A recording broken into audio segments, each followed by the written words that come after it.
Colombo DS සෙනග විද්‍යාලය සහ කොළඹ මහානව විද්‍යාලය අතර පැවැත්වෙන වාර්ෂික ක්‍රිකට් සංග්‍රාමය 20 වනට පැවැත්වීමට සියලු කටයුතු සූදානම්. ඉතින් ඊට අදාළ නිල මාධ්‍ය සාකච්ඡාව DS සෙනග විද්‍යාලයේ ක්ලබ් හවුස් පරිශ්‍රයේදී ඉතාමත් උත්කර්ෂවත් අන්දමින් පැවැත්වුණා.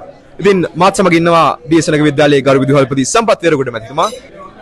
ඇත්තටම ඒකාබද්ධ කමිටුවක් විදිහට අපි කටයුතු කරන මේ මොහොතේදී සියලු කටයුතු සූදානම් වෙලා තියෙන්නේ මේ 8 වෙනිදා වෙනුවෙන් 8 වෙනිදා 9 වෙනිදා 10 වෙනිදා SSC ක්‍රීඩාංගණයේදී මේ මහා ක්‍රිකට් තරගයේ සංවිධානය කිරීම සම්බන්ධව පාසලක් විදිහට පාසලේ ඒකාබද්ධ කමිටුව විදිහට ඒකාබද්ධ කමිටුවේ ඒ සංවිධාන කමිටුවල සියල්ල සූදානම් වෙද්දී DS සේනානායක විද්‍යාලයේ පාර්ශවයේ දරුවෝ පහුගිය තරගවාරයේදී දක්වපු සුවිශේෂ දක්ෂතා නිසාම සියල්ල ඒ සෙර සූදානම් ඉතා හොඳින් කරගෙන යන්නේ.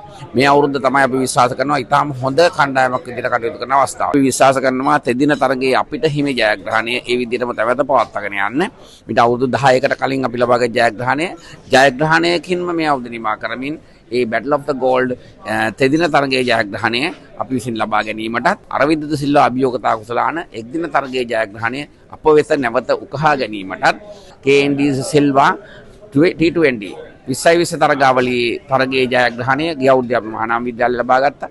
මේ අවුරුද්දේ ඒ ජයග්‍රහණයත් අප විසින් උකහා ගනිමින් ට්‍රිපල් චැම්පියන්ෂිප් එකක් සඳහා 8 වෙනිදා 9 වෙනිදා 10 වෙනිදාට ත්‍රිදේ තරගයකට ඒ වගේම 17 වෙනිදාට එක්දින තරගයට සහ 22 වෙනිදා CCC පිටියේදී රාත්‍රී තරගයක් විදිහට T20 තරගය. ඒ නිසා ඒ සියල්ලත් එක්ක අපට පුළුවන් වෙයි හොඳ තරගයක් දකින්න.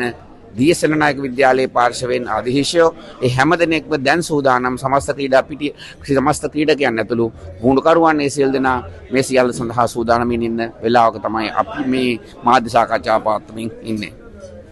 ඉතින් ඒ තමයි DS සෙනග විද්‍යාලයේ විදුහල්පතිතුමාගේ ප්‍රතිචාරය. ඉතින් සේනානායකයන් හැටියට අපගේ බලාපොරොත්තුව මිසක ජයග්‍රහණයයි. ඉතින් ඔබ හමුවට එන මම සේනානායකීය මාධ්‍ය කවිය සමගින් ආදිත් අතපත් වූ